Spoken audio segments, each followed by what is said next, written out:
Good morning. We are talking, it's sort of a class today, not so much cooking. So I have a lot of notes and things I want to share with you all today.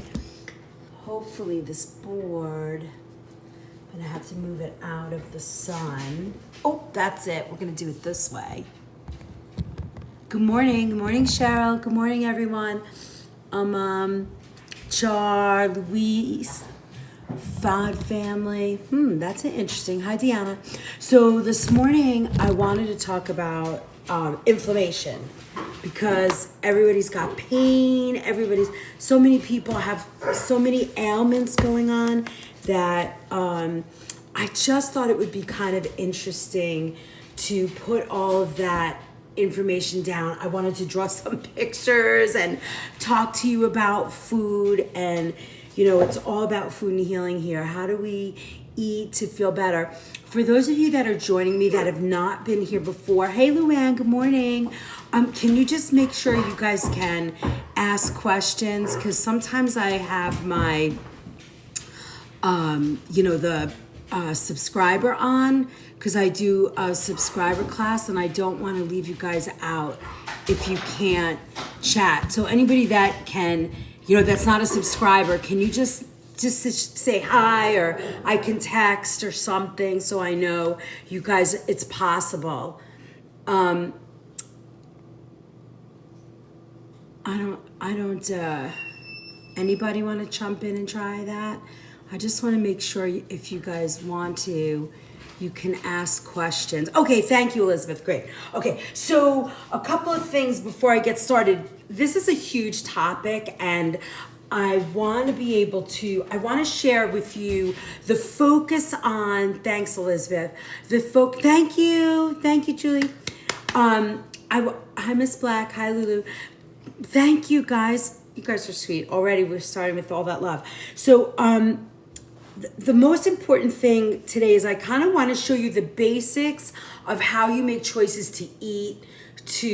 I don't want to get into the science of inflammation as much as I want to talk to you about, making food choices. But I have a lot of notes because this topic is huge, and I want to sort of give you a broad spectrum conversation about it. So, everybody talks about inflammation. It's kind of a hot topic. Thank you. And I want to talk about a couple of things. So everybody talks about, don't eat this, don't eat that, don't eat this. But for me, thank you, Michelle. I talk more about what to eat. And I want to share something that I learned when I was cooking. I've been cooking for 40 years. I studied food and healing under Anne-Marie Colbin. Good morning. And I went to her cooking school. It was in Manhattan, in New York City. And it was called Gourmet Cookery School for Food Healing, something like that. I actually forget. It's been a long time. It was in the 90s. And one of the things that she talked about that really hit home with me, and it was the beginning of my journey. Good morning. Thank you. Thanks, Kath. It was the beginning of my awakening about food and healing. And it was the theory of expansive. I want to do this on a board. Expansive and contractive. And I did this a couple of weeks ago, but I want you to see it here again. Expansive and contractive. Can you guys see that? I want to make sure that it's something you can see. Oh, this might work. Expansive and contractive.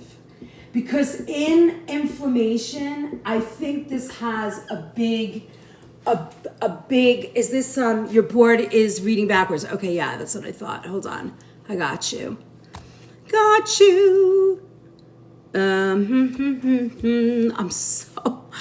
Thank you for here, Mira. Okay, there you go. Expansive and contracted. Let's get it out of the light too. Oh, I might move you guys, but let's see. Let me put you up here. We're gonna get it. You'll see. All right, expansive and contractive. Can you guys see that? So when you talk about eating food like this, you talk about, thank you, hey, Classy's in the house. All right, I want to stay focused, so I'm not going to chat too much and watch you guys because I really want you to see this. So when we talk about expansive food, we in a way, we talk about the most expansive food is like alcohol and obviously drugs, right? And drugs could be, you know, pharmaceutical or any of those things, or, you know, bad drugs, all that stuff. And then we talk about sugar. But we also talk about, with sugar, we talk about high fructose corn syrup, high like all those glucoses and all those sugar syrups. So when you see like, even like a tapioca syrup or a glucose syrup, they're coming up with all of these names, and I'm in the process. I have so much to do. I feel like I'm never gonna have enough. I'm never gonna be able to give you I have so much information to share, but I want you to stick with me. Also, what's really expansive and sort of like opens up your being is okay, a lot of sugar, but processed foods, right? So everything that's highly processed, all those highly processed cereals, cakes, cookies, anything with like the dyes in it, food dyes, all of that stuff, it's out here. It's in that expansive sort of world of yuck, right? Caffeine is sort of in here, but it kind of moves in here because if you're drinking something like a green tea, you're sort of more moving into the anti-inflammatory world. Refined carbohydrates and overly processed foods. And dairy is sort of in this. We're going to move a little bit closer into the middle stage. Now, when we look at contractive, it sort of brings brings your food world back together. And that is salty foods, right? So I want to just show you this. Do you ever hear, like, you know, when people talk, they talk about, ooh, when I eat popcorn, I want to fill it with M&Ms. Salty, sugar. Oh, I love my steak to have a lot of salt. Salt and sugar. You're on the opposite sides, right? That's your body saying, it's too far away from each other. I need to get back to the middle. It really speaks of your body's pH, the alkalizing effect, or the inflammation effect. It all sort of works together. This theory of expansive and contractive is it's the Eastern philosophy of food, and it really plays a huge role in oh my goodness, here, wait. Salty animal. Okay, here. Hold on. Let me just also show you a couple of things. Artificial sweeteners. I want to put over here in this expansive sort of world. Also very highly inflammatory. Now, you know, for the most of the time, I talk about, hi guys, thank you for the follow. I want to just tell you, I love everything, and I'm usually very interactive, but this information is so important to me, and the food that we cook and everything that we do. And I noticed, and I didn't realize this was going to happen, but I noticed that a lot of people that are following me are not feeling so good. So I want to give you a lot of base information, and then we'll go right back to cooking. You know? All right, so now when we talk about the expansive, right, we have salty foods, we have animal proteins, and I'm going to say factory farmed animal proteins are very contractive. Processed meats, but processed meats that have quiet class today. Hey Cheryl. Yeah, I think people are just learning, and it's a lot of information. And I notice when I follow a lot of people that talk about this, they talk about it in a way that's very scientific. And I want to get down to actual food, because nobody's telling, it's like when you go to the doctor goes, well, you can't eat this, but okay, well then what can I eat and how do I cook it? That's my job. I'm going to teach you that, because that's where, thank you for all that love. That's where you're going to learn the practical part. How do I make a shopping list? How do I cook, blah, blah, blah, blah, blah. I have arthritis, I have cancer, I have, rheumatoid arthritis, or whatever's going on in your body. I'm going to help you. That's where I jump in. I have 40 years of the food and science of actually cooking and how do we heal ourselves. So I got you.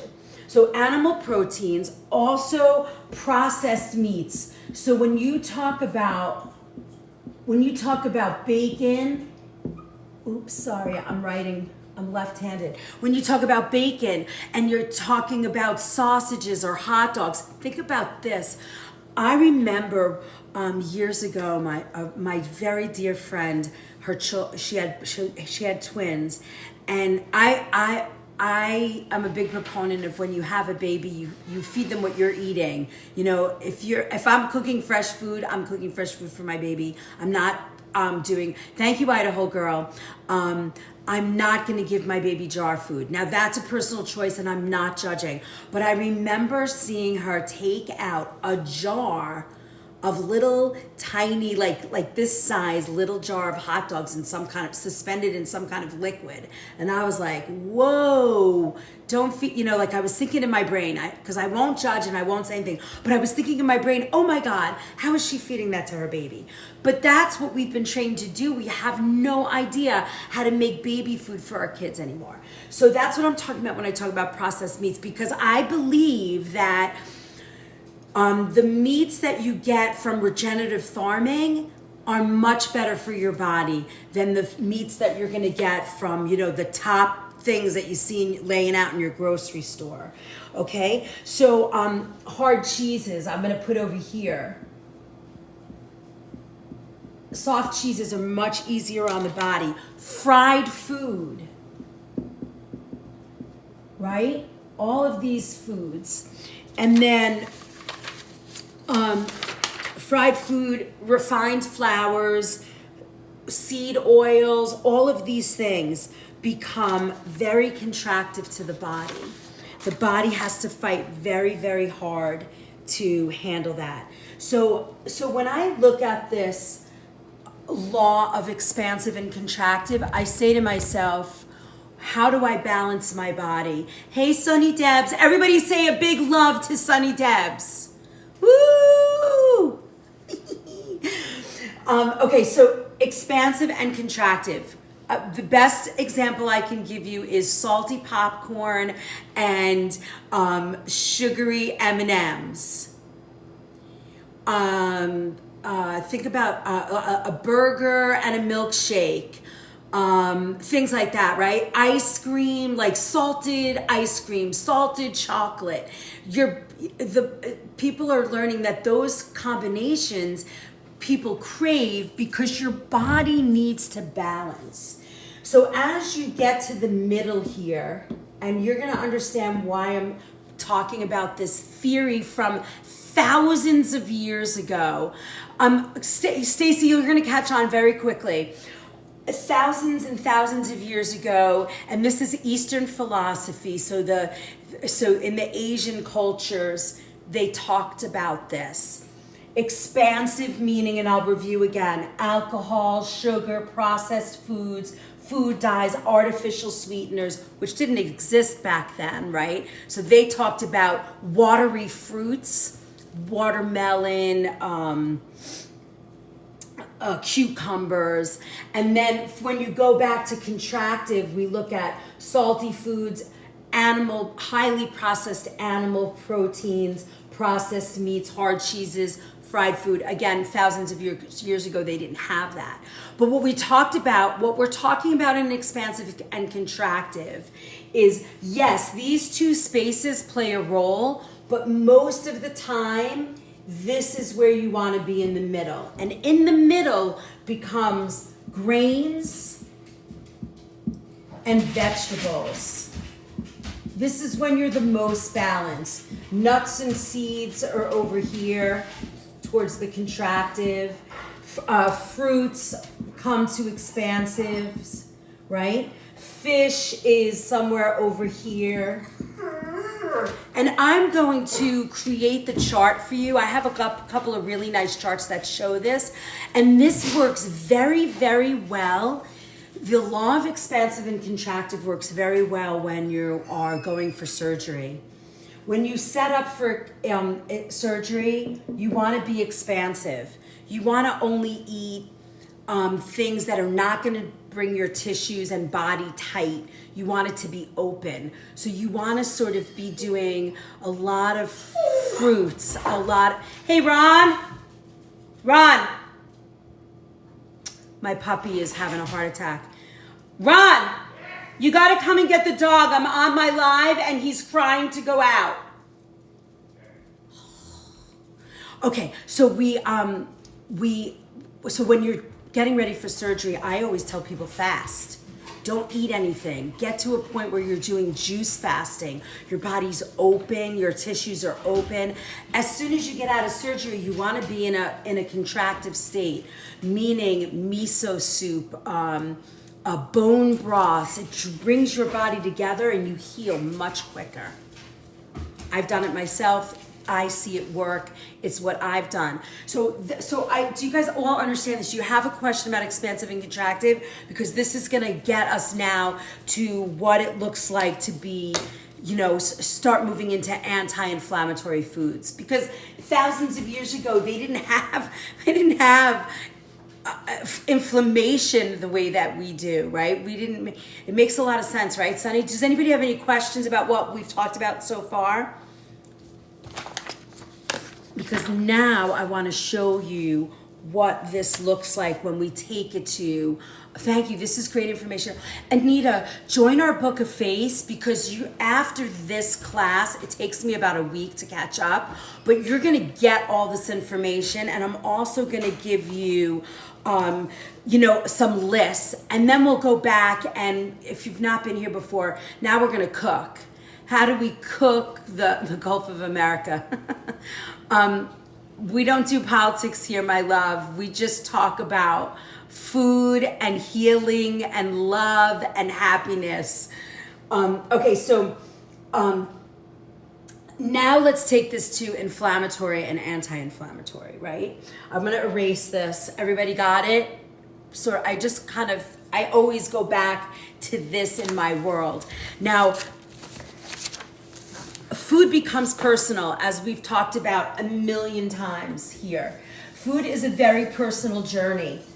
Everybody reacts differently to food, different food allergies. We love different food, everybody has a difference of opinion of what food we love, and it makes a huge difference when you're eating. And I always, always, always talk about when you're cooking for yourself, when you're cooking for your family, there's three things that I look at. And I believe food has to be comforting. Before it can be anything else, it has to be on the Book of Faces too. Oh, great, Anita, good. I believe that food has to be several things before it can be anything else. Good morning. It has to be comforting, right? Food must be comforting in order to enjoy it. You have to get some sort of comfort from a psychological perspective before you can eat to be healthy. So that could mean anything from what food you grew up with, what did your grandma make you, what did your mama make you, what did your aunties make, what did you eat? Thank you, Mia. And what did you grow up with for comforting? Then I look at, what are the cultural things that your family ate when you weren't feeling good, when you weren't sugary, all I crave is sweets and carbs. Debbie, hold on to that. I want to talk to you about that. that means you're either eating too much or too little protein. And you want to go in small steps because you don't want to throw your balance one way or the other. And you might have to, when you come out of surgery, your body's all funky and wacky. But you want to, in small steps, add a little quinoa, a little bit of, root vegetables, a little, you want to start out, I got rid of this, but you want to start with nuts and seeds because that's going to draw you in, right? I should put this up here. Well, anyway, nuts and seeds, if you can do it. I don't know what kind of surgery you had and you don't have to share it here, but you can talk to me and I can maybe put a little meal plan to like a rebalanced meal plan for you. But you want to start with like quinoa, greens, maybe a piece of fish to draw you back the opposite way. So those kinds of, quickly in my mind, that's what I'm hearing. So comforting, food has to be comforting. You have to go to, what is your cultural background? I'm Italian and Eastern European. So for me, those foods, when I'm eating them, I'm completely drawn to them. I love that food. Eastern European food are like, to me, it's like a sweet and sour red cabbage or, I don't know, stews and, those kinds of things. We all know what Italian food is. I personally like Northern Italian, but I'm from Southern Italian. But I can do without the red sauce and pasta. I like the Mediterranean types of foods. Okay, so anyway, so comforting, ancestral, so what's your, I don't think I can spell that, but I'll try ancestral. What's your ethnic background, right? And then the final thing for me is, and we've talked about this, is what's your blood type? And why that's so important and what I have found, and I have the book here, and all of this stuff is on my Kitchen Essentials page off of my the Organic Food Movement website, and I think I have a link. But what's your blood type? Follow your blood type. There is a very... for all the diets out there, keto, zone, paleo, caveman, blah, blah, blah, raw, this, that. If you know your blood type, to me, that you can build your diet based on these three things and you're going to feel the best. That's just my personal opinion. Good morning, Harrison. Go to school. You're supposed to be in school, aren't you? Oh, it's 8 o'clock, so maybe not. Okay, so we got that, right? So that's the next step.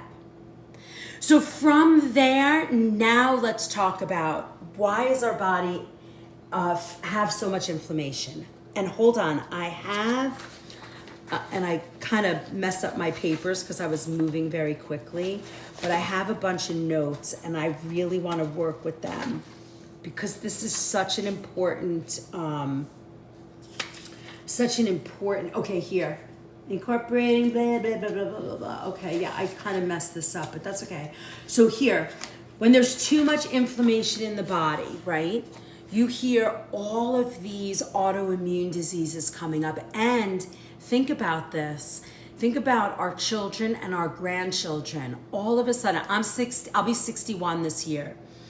And I notice, even when I'm in my shop, I notice that people are not feeling good. They are just not feeling good. And we need to get people feeling better.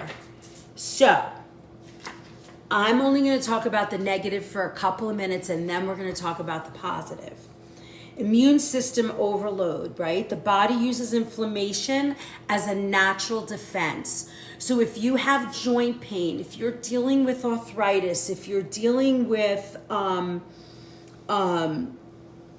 any of those things, it's the body inflammation. Think about this, right? Think about you cut your finger and it gets red and puffy, right? Thank you, Sonny.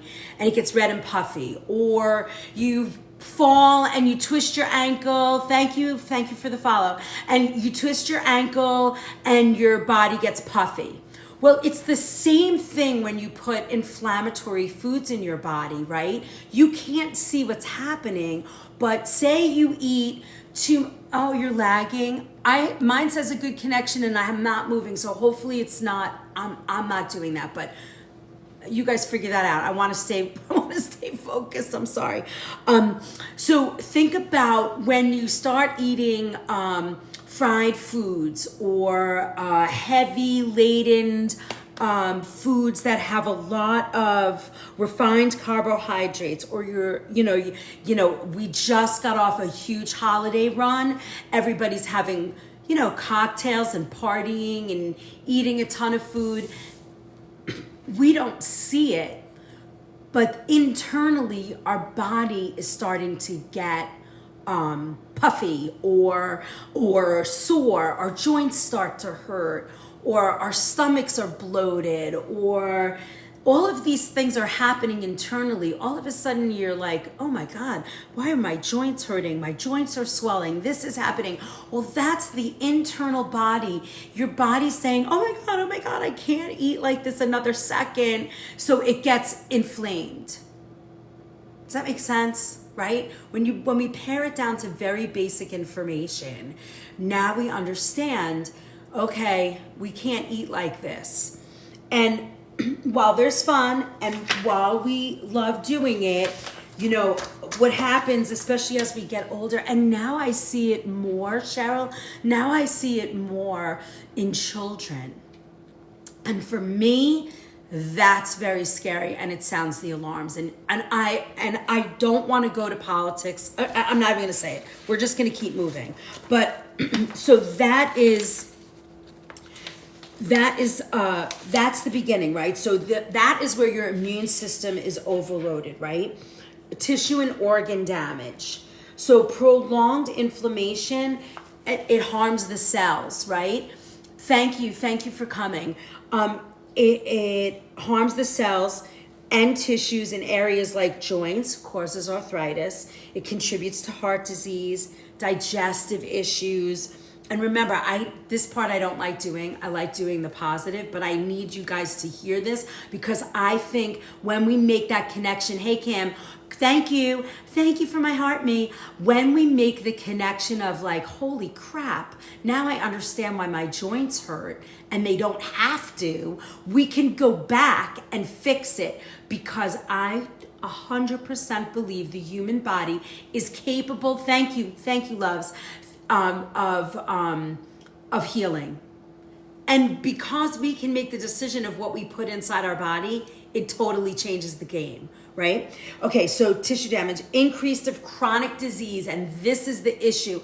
Our country, our culture is so big with chronic disease right now, heart disease, diabetes, cancer. Oh, Jen, get to me. I don't want to post that, but I will do it in our Facebook page, and I will do it through email with you. I am very good at that because I've had to do it for myself, and I've learned what works. So please let me help you. Get to me as fast as you can.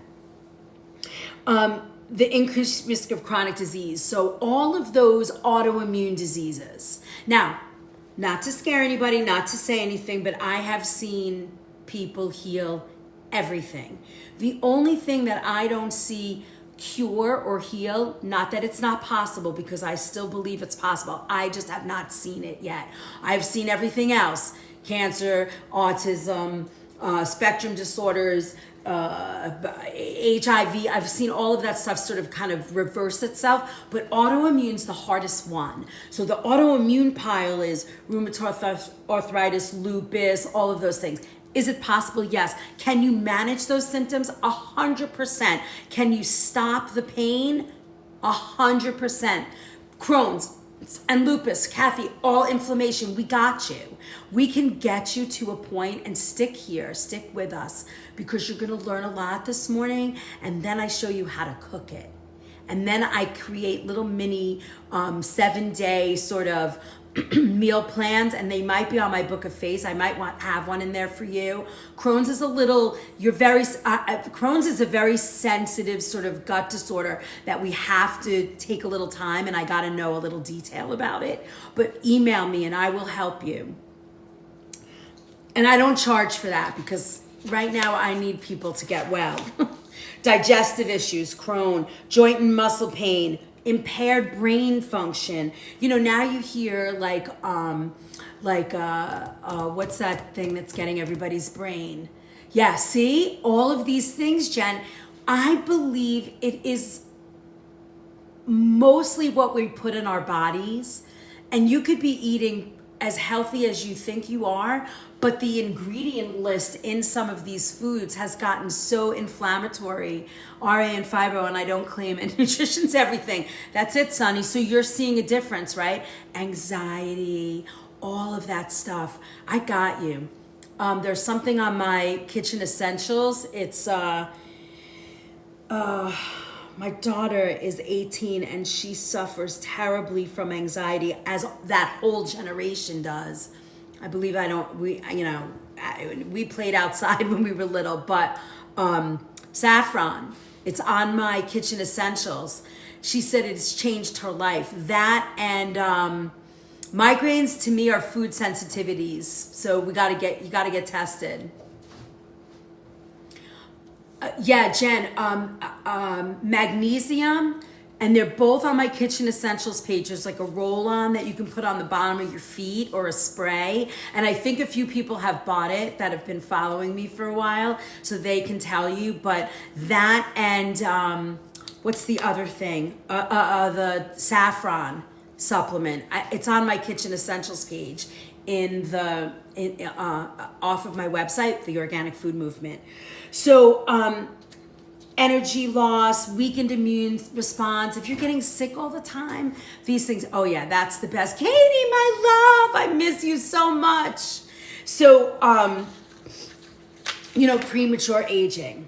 Why is it inflammatory? So, rich in trans fats formed during frying is like terrible for us, right? So, what are the first few things that you can remove from your diet? Well, fried food you can remove, because if you want to have that fried flavor, you can roast at 400 degrees in your oven with a little extra olive oil, and you're going to get that flavor, and you won't feel so sick. Artificial sweeteners. Bleh. Oh, okay, so this is this is all the notes we just talked about. Okay, so now, tips to reduce inflammation. Let's talk about that. Let's talk about what we can do to start to heal our bodies from inflammation, because this is very important. Fatty fish, right? What do I use? What do I use for anxiety? Roland, I just said on my kitchen essentials, there's 2 supplements that I love. And, these are just to start you off. And then once you can sort of calm yourself, then you can start to look at other issues that are happening, other environmental issues. But I love the supplement saffron. I have it in my kitchen essentials page. It's by Natural Factors. It is beautiful, Jen. Those are great fishes. And also some magnesium. You're probably lacking magnesium. So, Sonny, I like kava, but I find that to crash. Hi, Tyler.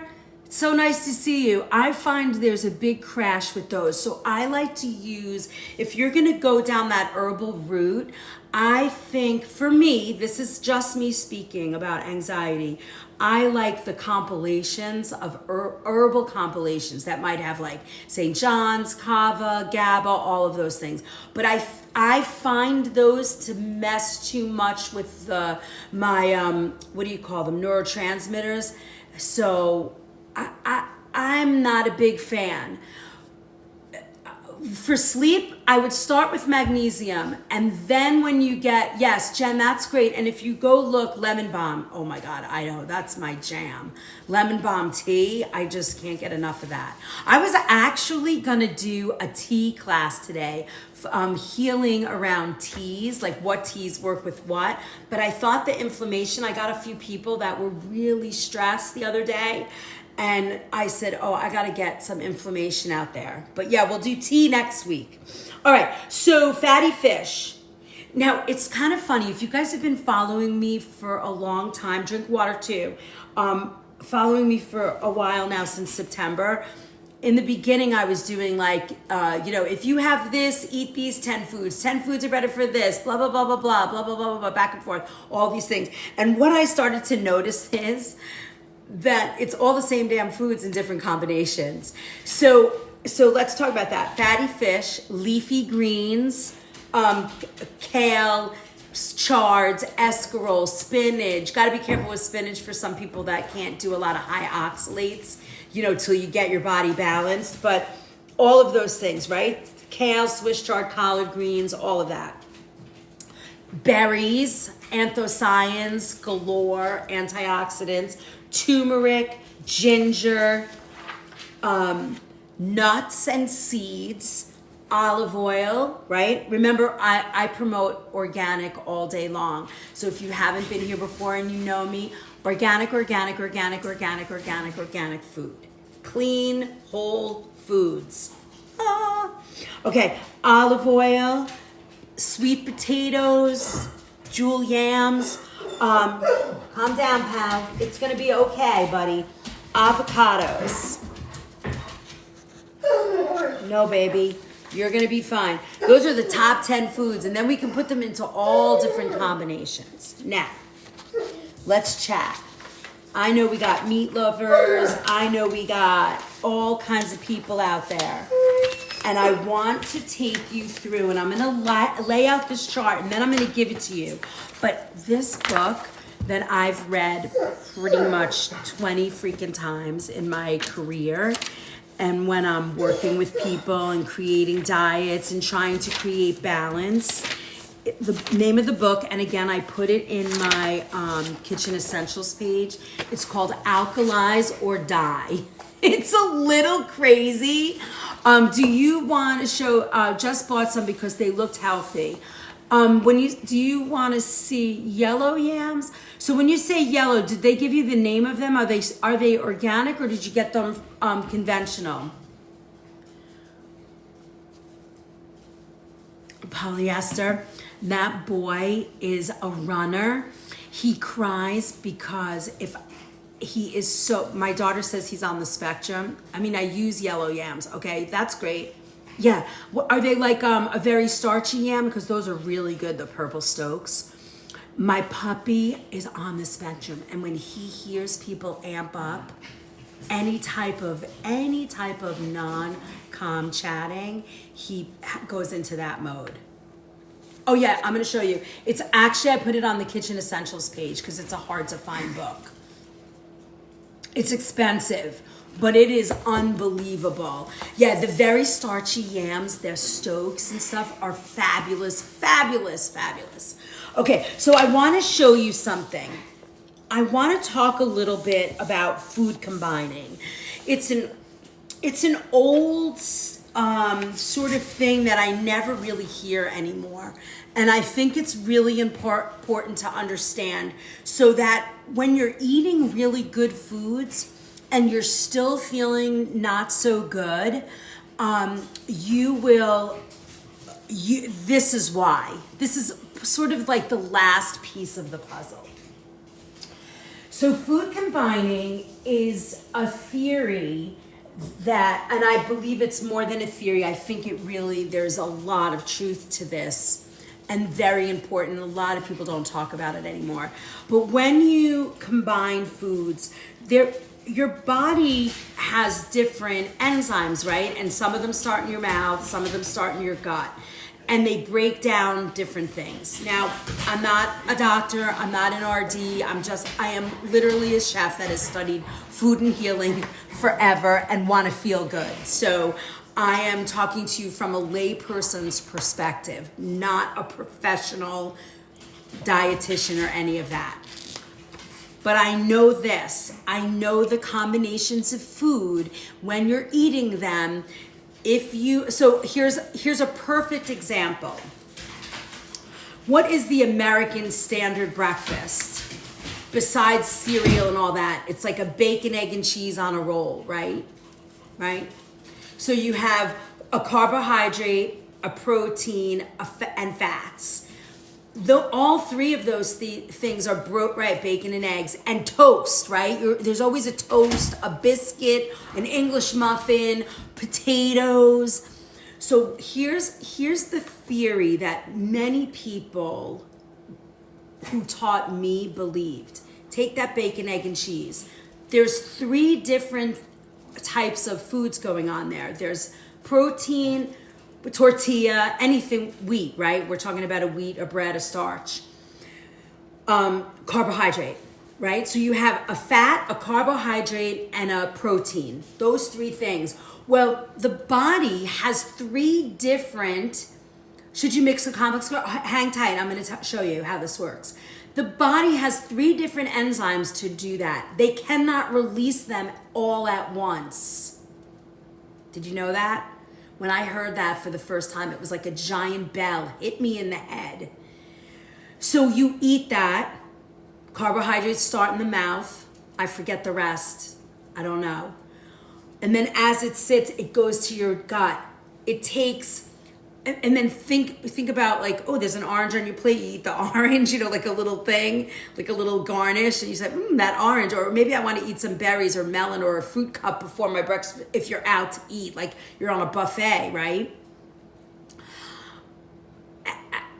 Fruit takes, like melons take 5 minutes or it's like 20 minutes or something to digest. Carbohydrates take, I think it's like 4 to 6 hours, but I'm talking about clean. Did you learn this on culinary nutrition school? Yes. Hang tight. I'm gonna teach you what you need to know. Unless you need the science, then you got to go somewhere else. But I'm gonna show you this. And then proteins take like 8 to 10 hours to digest. So now you have all that food in your gut, and what happens is it cannot digest. It can't break down fast enough. So now what could have taken, 20 minutes, 4 hours, 6 hours, 12 hours, now it sits there for days and gets putrefied and stuck.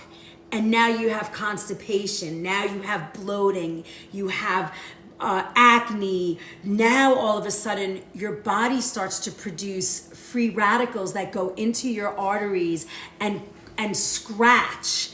Then it forms cholesterol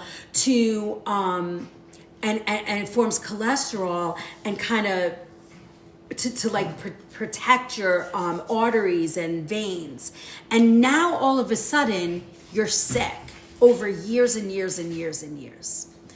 So what I have learned is that if you're gonna eat eggs with spinach and mushrooms. If you like tomato, it's okay. But make your protein the main part of your meal. Say you're on a buffet. People love buffets. I can't stand buffets personally because I can't eat all that food and I feel like shit afterwards. So I don't like to eat them. But if I'm gonna eat at a buffet, I'm gonna choose certain things. If I feel like eating fruit in the morning and it's breakfast and I don't wanna eat a lot, I'm just gonna eat their fruit. I'm never gonna eat fruit with food. I'm always gonna eat fruit first. I'm always gonna eat melons first. If you go to a wedding and a big party, stay away from the fruit. Do not eat the fruit display. Nope. Because what happens is now your body's eating that, but then you go right over and you eat whatever their stupid little thing is, a meatball or a sausage or I don't know, they're making pizza in the corner and a pasta bar over here. Pick one, because you're gonna feel better, because then you're gonna have a cocktail and you're gonna do this and your body is just completely overloaded. Does that make a lot of sense? So let's talk about this. I'm gonna draw these circles, right? You're gonna have a heavy protein here. I'm gonna have to go to this side for you guys. Can you see that? Heavy protein. Can you see that written? Okay, good. So now you're gonna have down here, we're gonna put fruits. I'm gonna show you how planning your foods makes sense. And then, you know, you can't see it. Oh, let's see how we're gonna do this. Let me see, maybe if I put you this way, hold on. I'm gonna try, let's try this combo. Does that work? Can you see the board now? Bummer, bummer, bummer, bummer. How about that? Can you see it now? Can you see it now? Perfect. Okay, great. Okay, so you have heavy proteins, all meats, including fish. Okay? Fruits. So this is citrus. Okay? Then you're gonna do semi-sweet fruits.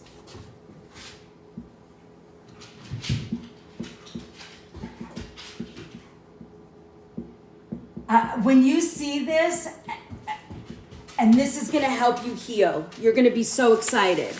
Good morning. Okay, semi-fruits, apples, pears, things like that.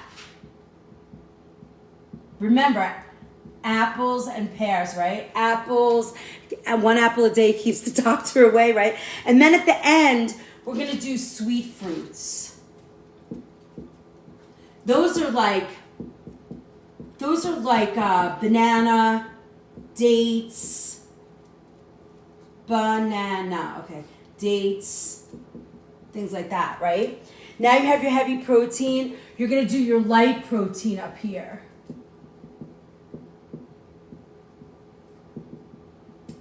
Right?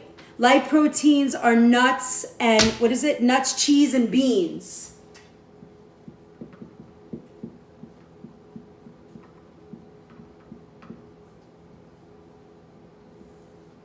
Okay? And then you're gonna do starches, which are potatoes, pastas, breads. Pasta over here. Watch, you're gonna crack up when you see, you're gonna be like, the light bulb is gonna go off on all of you guys. Write larger. Oy. All right, I'm gonna try. Pasta. This is this is starches. Sorry. I don't have enough room to write larger. Let me see. You're gonna see this. I'm gonna get this to you. You're gonna be able to. I love your fridge. Thanks, Jen. You know, can I do an off topic about that fridge? That is, you know, so many people, they spend money on like Thermador and all those nonsense, big giant brands that are like 20, 30,000. This was wait, which one is this called? This is the Electrolux. And it's a side-by-side fridge and freezer, and they were like a quarter of the price. Is that crazy? All right, anyway. All right, starches. Potatoes, pastas, and breads. Potato, oh, this is small. Sorry, mama. Pasta and bread. So it's all kinds of starches. And in the middle, remember what's in the middle? Complex carbs. So yes, they're gonna fall in the same because they're gonna break down.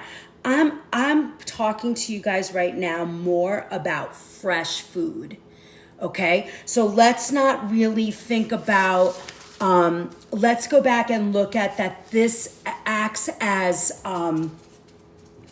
you know, more kind of fresh and less of the processed foods, right? So now the middle one are your vegetables. So look, right? Doesn't this look familiar now? Our expansive and contractive. Let me see. If I put you closer, I don't think you can see it. Can you still see it? Is that better? Can you see the whole board?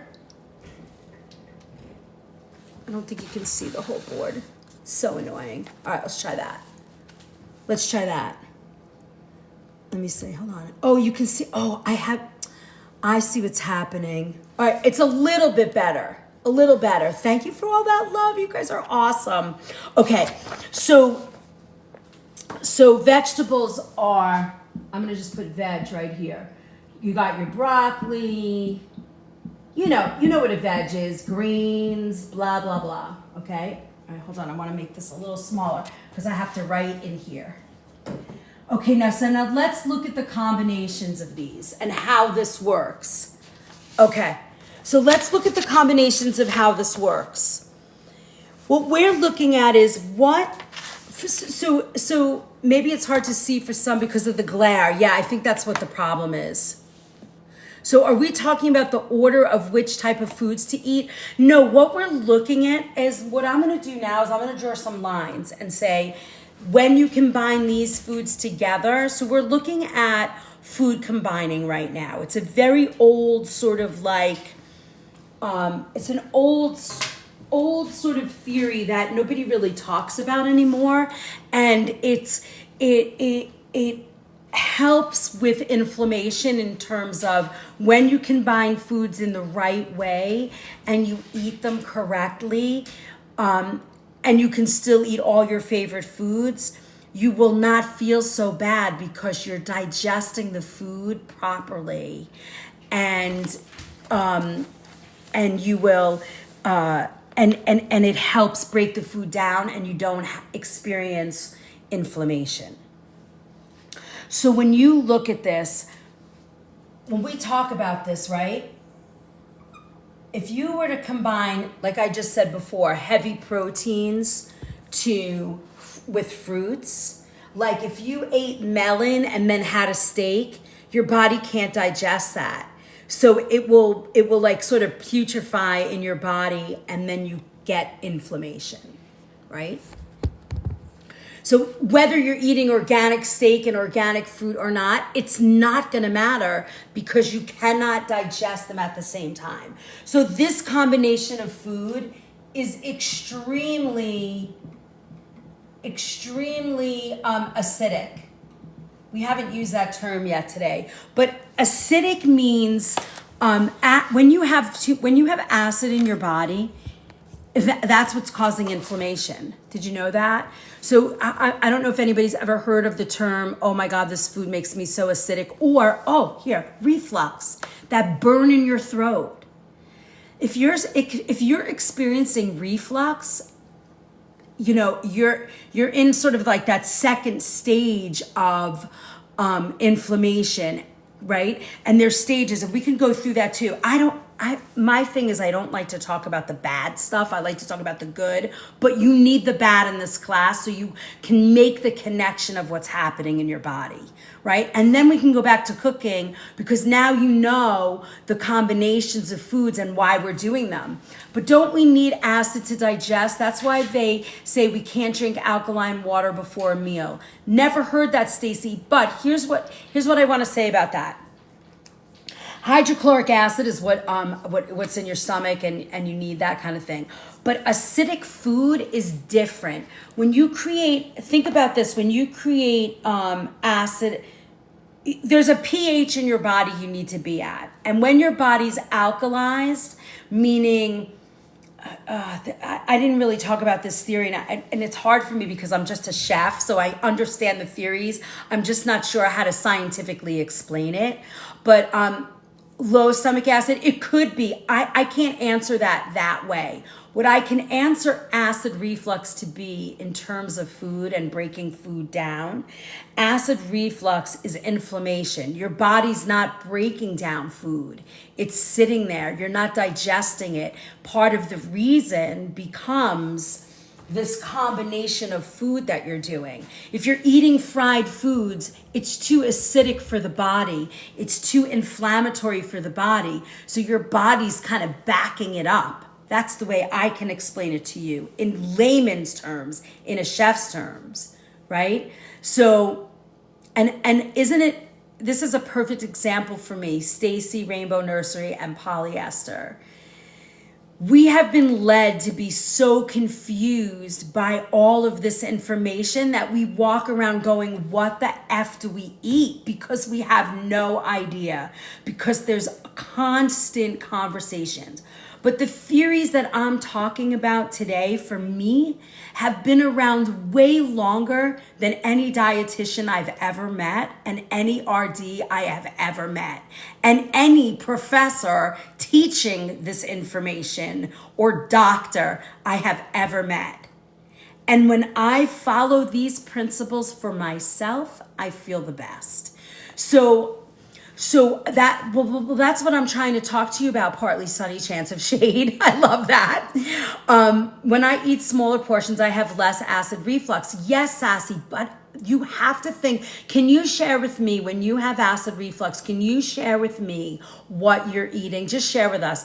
Lemon water's not good. Drinking lemon water is excellent, but it's a first thing in the morning, Joni, because while lemon juice is acidic, when it enters the body, it actually alkalizes the body. I cannot explain the science. I can only explain it in that way. Right, lemon is alkalizing. When it's outside the body, it's acidic.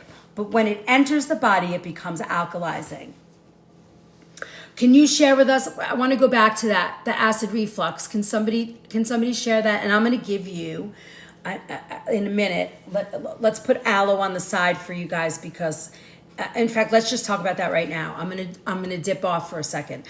One of the things that I have seen, I ate bacon and sausage and eggs. There you go. Okay, so I've been on Prilosec for years. Would love to be off it. Yeah, Jen, you gotta get off that. Okay, thank you for this new information. Good morning. Good morning. It ghosted me. I said I have it when I eat bad food. Okay, so I don't know what that means. You got to tell me, because bad food for you might not be bad food for me. Do you know what I mean? But let's go back. Let's do the bacon and egg thing. If you're eating bacon and eggs, scrambled eggs and a piece of bacon, the chances of you getting reflux, unless you cooked it with a seed oil, or thank you, or you is lime the same as lemon? Yeah, it's the same. Fried pastry, greasy, that is going to kick off acid reflux for somebody whose gut is messed up, for sure. So, okay, so does that make sense? Now, acid reflux people, if you are suffering, we have to change your diet, have to. But while you're trying to figure it out, more than I heard it can cause, Stacy, hang tight. Yes. You're talking about, to me, Alzheimer's is one of those issues that is environmental, emotional, and food related. It's like a perfect storm of things.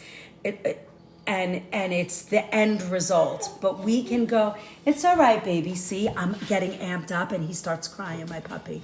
What helps me with gut issues as juicing 32 ounces of freshly juiced celery juice? That will do a great thing. It's fabulous to do that. But if you do that and then go and eat all the, the foods that cause the reflux, you're just cycling, right? Avocado, olive, yes, all of the, you guys got it. All right, so, hi, buddy. What's up? Hold on. We gotta go. We gotta move. Let's see if we can let the puppy out. Hold on. He's had enough. He needs to get out and explore. Goodbye, pup. That's Jackson. These are my little crazy dogs. Hello. All right. We just had a little cute commercial. What about the bacon and eggs? You started to say something. Okay, so if you look at bacon and eggs, right? If you're doing, let's do that combination, because then I want to go back to this because you'll understand it. Okay, bacon and eggs. If you eat eggs by themselves, right, and you use, I wouldn't use a seed oil. I wouldn't use a pan spray, because those things change what you're doing. I would cook it with ghee or butter, right? That would be the best way to do it. Or maybe bacon fat. Now, some people might still get acidic because you're already in an acidic state. But if you don't have the reflux issue, just eating bacon and eggs without toast, without carbohydrates, without all of the extra, the fruit, the biscuit, the English muffin, just eat your bacon and eggs. Done. That's going to digest easily because it's the same digestive enzymes that are breaking all of that down. So you're less likely to feel inflammation by just eating those two things rather than creating the plate of toast, biscuit or English muffin, fried, the hash brown potatoes, the little fruit cup before or after. Yes, we are. Well, our culture has been trained to be acidic. That's why everybody's getting sick. So now if we peel it back and eat fresh, clean food and we add this fourth piece in, you're going to see a difference. Hey, buddies, come here. Hey, come over here. It's like having kids. Okay. Does that make sense, the bacon egg question? Lisa, that's the difference. I'm telling you, practice it for yourselves. Stop with the bacon, egg, and cheese sandwich and the big giant breakfast and adding a pancake. We can't eat like that anymore. Have pancakes one day without berries. Don't put the blueberries in the pancakes because the body can't digest it. Yeah, American culture, our food culture. It does make sense, right? Just try it out. Try it for a week. One day, have fruit. I have to look at the yogurt thing. It's a soft milk product. I don't think it digests the same way. I would eat fruit, period. And if you like to eat fruit every morning, eat fruit, wait a half an hour, and then go to your next food group, right? Yeah, I mean, listen, we're just gonna not even think about that right now, Sonny, because that's like another conversation, right? That's a Zoom call of the politics of food. If you guys want to do that, I'll do it on a Zoom call and we can do that. And I will talk politics of food all day long. All right, so now I know we're in this big, it's so bad that here comes the sun. It's coming right through my window. All right, so so heavy protein and fruits.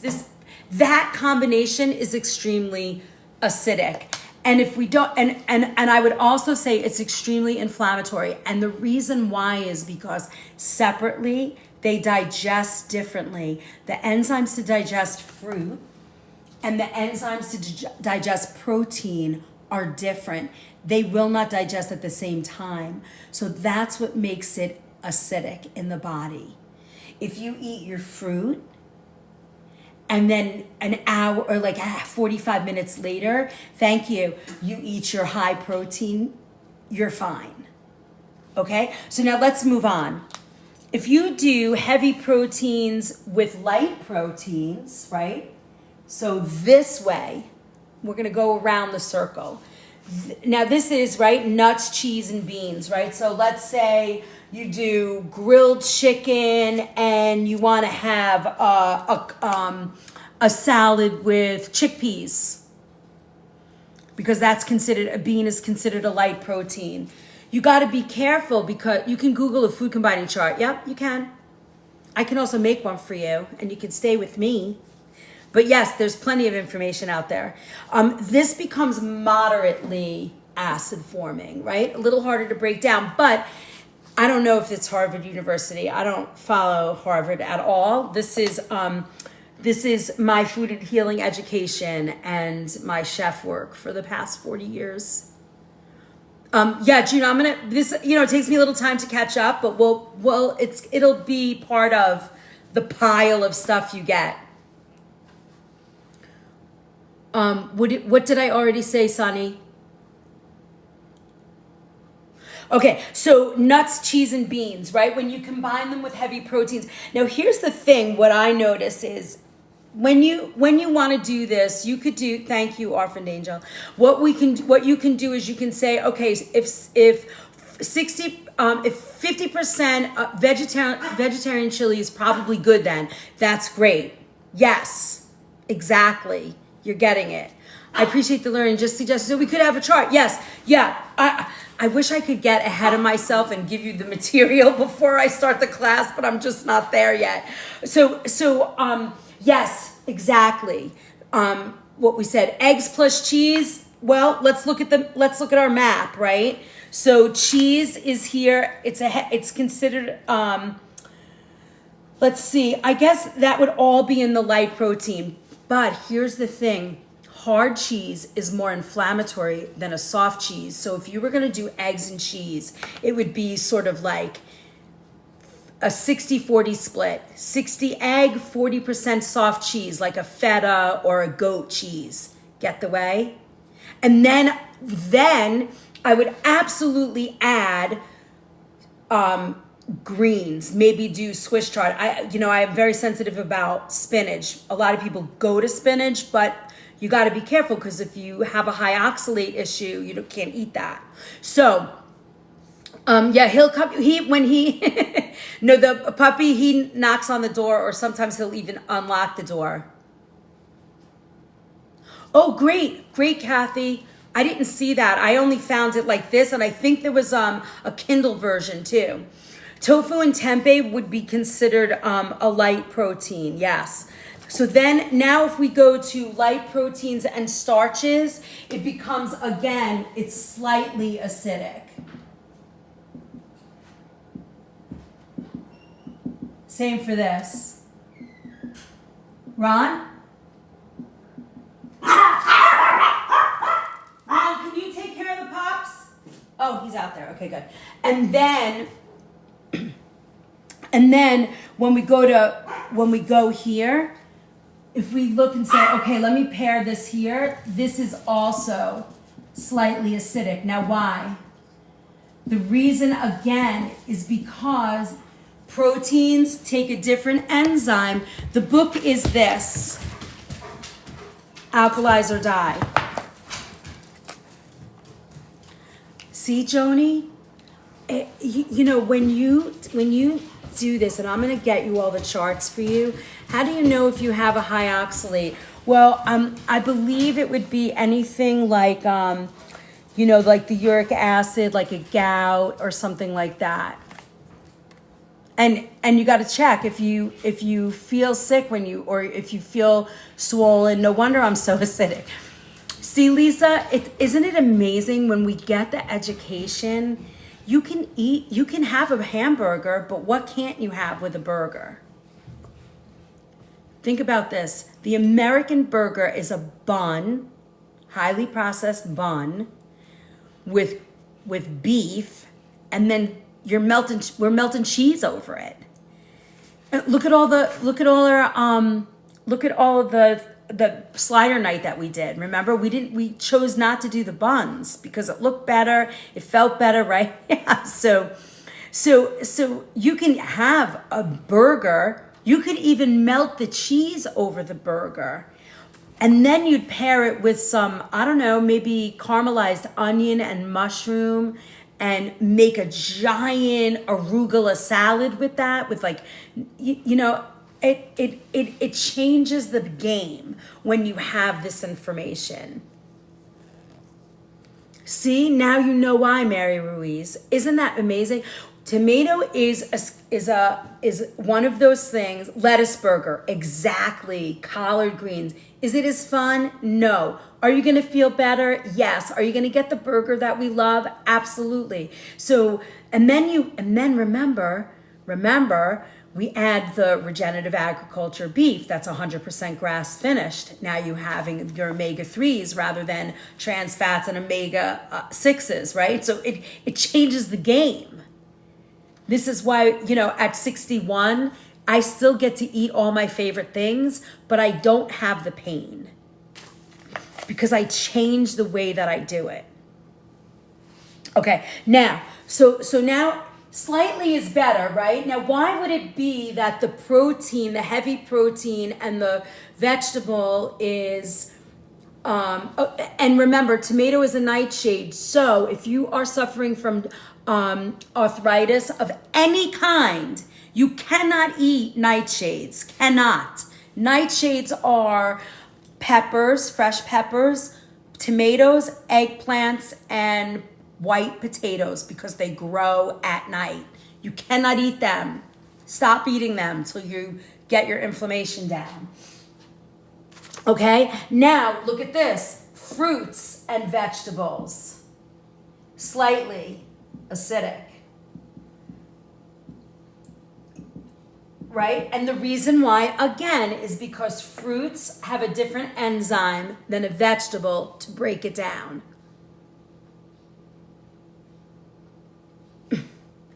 Do you eat a lot of nightshades?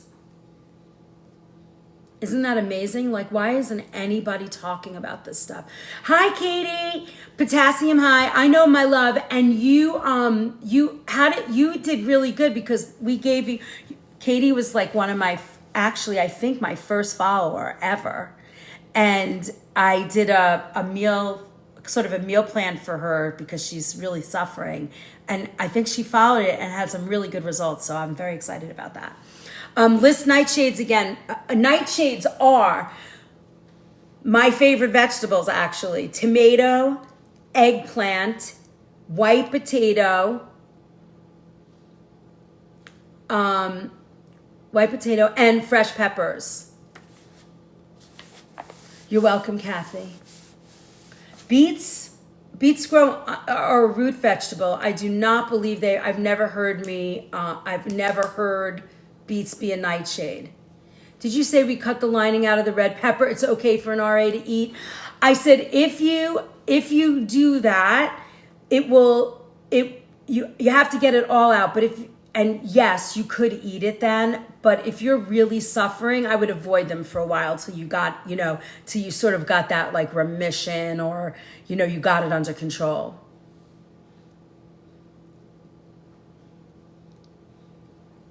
I know, they're my favorite too. And then you pile them on with dairy, and why do you think arthritis is so prevalent?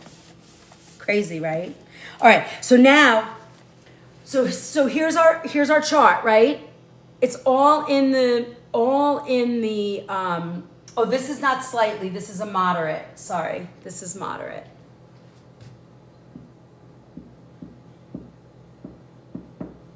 But again, you also have to decide, am I going to have a vegetable plate today with a little bit of fruit?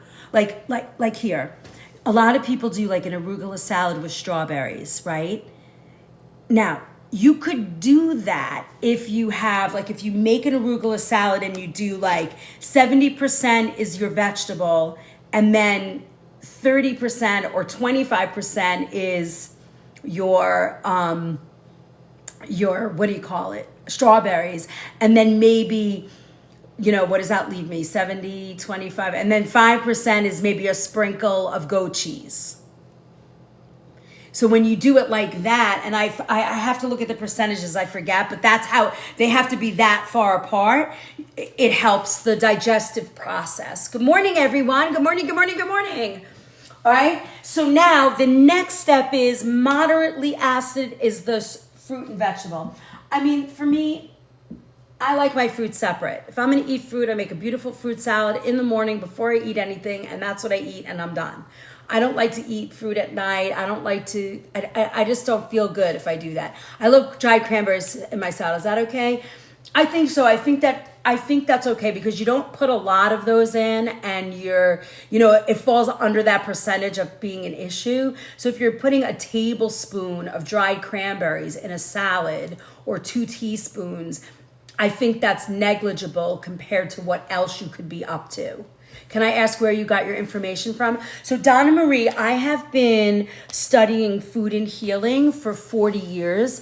I went to the Natural Gourmet Institute for Food and Healing back in the 90s. And I have been working with food and healing for that long. So I don't have a degree in this. I have just been chefing food and healing and organic food for years, and I guess I'm what do you call it? I'm self-educated. I've read, I don't even know, 40, 50 books. If I showed you my library, you'd lose your mind. But yes, so, and I say that all the time. I'm not a registered dietitian. I am not a doctor. I am not any of those things. I'm not a PhD. I am a little old chef that's been chefing this way for 40 years, and I'm passing on the information. So, if so I guess the disclaimer would be speak to your doctor who knows nothing, but you can, you know what I mean, like they don't know anything and they don't help us, so we're going to help ourselves. So light protein to vegetable, slightly alkaline forming. And again, it's all about how much it breaks down. That's what it is. Good chefs are always concerned with quality and correct food combinations. Like, chef, you're sweet, thank you.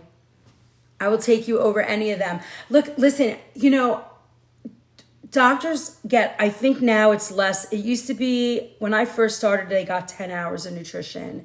Now then it was like 6. Now I think it's 4. Now it's like 1 class. They don't get it. They're being taught to heal, if that's even part of their curriculum, by the pharmaceutical companies. So, you know, again, that's a Zoom call. And we can have that. You guys just let me know and I got you, because not only have I studied this, but I understand the politics of food. You have all the right information about the food, chef, more than what doctors know. We appreciate you. Thanks. I appreciate it too.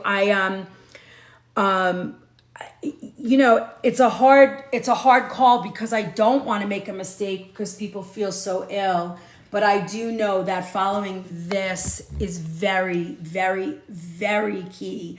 And it's just the combination of how you eat your food that makes the difference. Okay, so now this is slightly, again, here's your starches, right? Then you go and you add your vegetable, you're in the moderate. Again, it's all about food combining and moderately, food combining and, you know, how your body digests food. Right? They only know meds for symptoms. Listen, we're going to get there. We are going to get there. I think all misunderstood. No, what a doctor of medicine does. I would love to have this in a chart.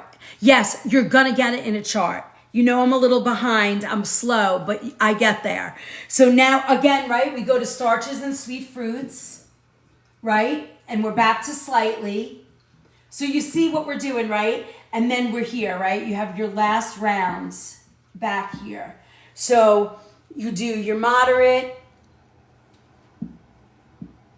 And this is moderately alkalizing, acid forming.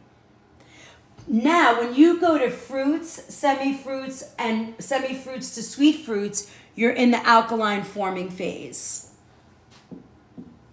right? So from here to here, and of course we know why, because alkalizing. And this is all about inflammation, right? Slightly alkalizing. Now look at this. You go heavy proteins and starches is highly acidic. Highly acidic. Why? That's your burger and fries. That's your burger and fries. That's your hamburger on a bun. That's your fried chicken, fried steak, all those things. I don't want a mechanic working on my car that doesn't know how a car works. If we all get well, big pharma. Yeah, that Katie, all of that stuff has to be on like all of these conversations. We have to move it to like a Zoom call because we don't want to get knocked out of the box. Although the box is getting a little bit less angry. Okay, so you get it. Steak and potatoes, exactly. If you're gonna eat mashed potatoes and steak, we're effed. But it's delicious. So what do? Well, what you do is you have 2 tablespoons of mashed potatoes and you eat your steak. I know that sounds so annoying. And then you eat a nice big fresh, I wouldn't do like a sauteed green, or obviously I wouldn't do cream spinach, but I would do like a salad and maybe eat the salad. And that's what's nice about a salad before a meal, but find the cleanest salad there are, you know? Yeah, Sunny Debs, that's true. Like, you know, my husband was, you know, had a government job and we have great insurance and all that nonsense, but we never use it, just so you know. We go to functional doctors, naturopathic doctors, even my daughter, you know, we had to do a few things to, you know, keep New York State happy, but we went off the grid and did our own thing with our own doctors that sort of, you know, aligns with how we live our life. But that's the thing. Exactly, Sunny. I can't talk about this because I'm going to get in trouble. But I want to so badly. Okay, so alkaline acid food. Do you guys understand why we have inflammation now? Does this make sense? The book is very very aggressive. It's called Alkalize or Die. Dun dun dun. I put it in my kitchen essentials. You know, it was in the $30 range. Somebody found it, you know, used a light condition, but you know, that's it. Can I come stay with you for a few months? Yes, you can. You can just stay here with us, right here in this space.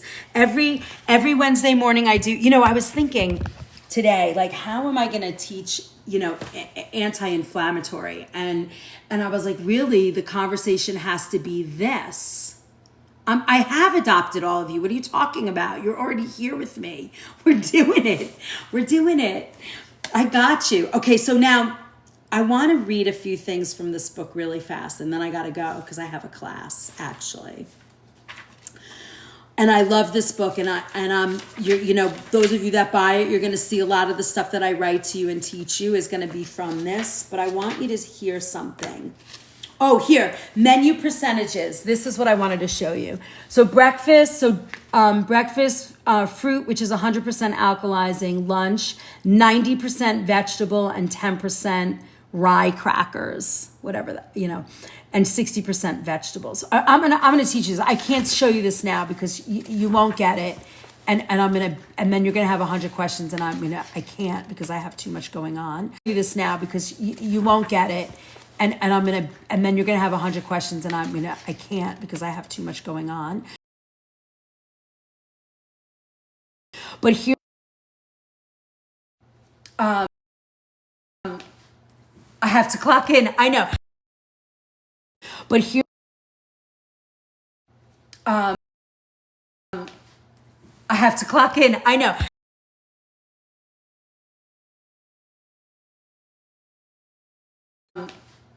I have to clock in. I know.